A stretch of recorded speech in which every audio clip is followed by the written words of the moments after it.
Hello and welcome to the U.S. naval base in Guantanamo, Cuba. That's right, Cuba. It's the only U.S. military base in a communist country. It's also where the foreign suspects in the war on terror launched by former President George W. Bush after September 11 have been kept, some for over 7 years now.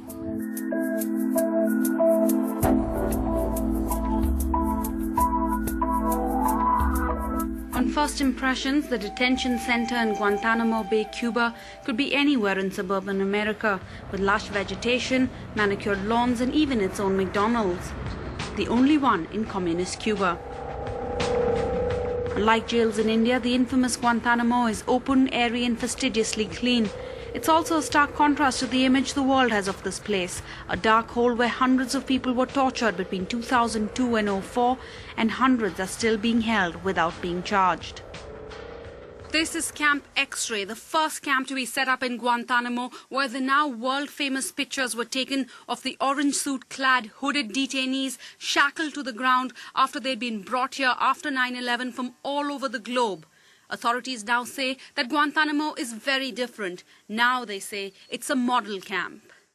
They bring their prayer rugs out here, they bring their books out here. It's just, again, another communal environment where they're outside and they can just interact with each other. We have picnic tables set up down there, talk amongst themselves, eat, read. Administrators boast of extensive recreation options, ranging from art lessons to movie art.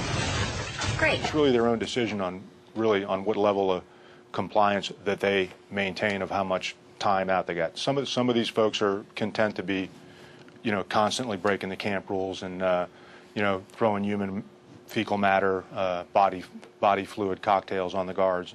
Detainees have access to over 1,600 books here at the camp library, everything from Harry Potter to Barack Obama's Dreams of My Father to car magazines, except pictures that show skin or any literature that is sexually explicit is blacked out.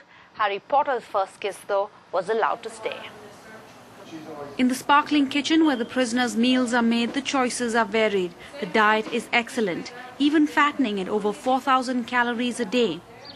From the outside, Guantanamo appears to be a modern, humane and efficiently managed prison. However, released detainees have reported abuse, beatings, sleep deprivation, being forced to lie in a fetal position for over 24 hours without breaks until they soil themselves. One of our clients, Muhammad al-Qahtani, was tortured. What they did to him was basically prolonged solitary confinement, sleep deprivation, and a bunch of sort of humiliation techniques, making him walk around like a dog, putting women's underwear on his head, bringing female interrogators close to him, that kind of thing.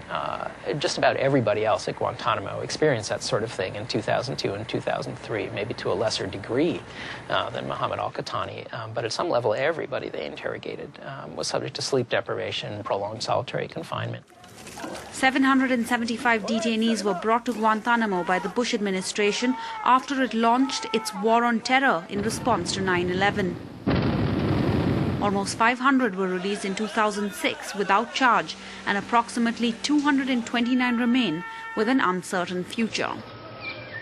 The Bush administration thought of Guantanamo because it was looking for a way around the law. And they were under the illusion that if they could find a place that was under U.S. jurisdiction but wasn't technically part of the United States, they could put people in a kind of legal limbo where nothing would apply to them.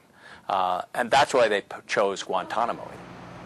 But authorities say the fact that journalists are allowed access to the site is proof that there's nothing to hide. The logic behind it is to show that we do have safe, humane, transparent legal custody of these detainees going on. I think the people that can best tell the world is the media. Now officers proudly display areas of the camps that could pass for drawing rooms, but for telltale signs that this is a prison camp. Cuba.com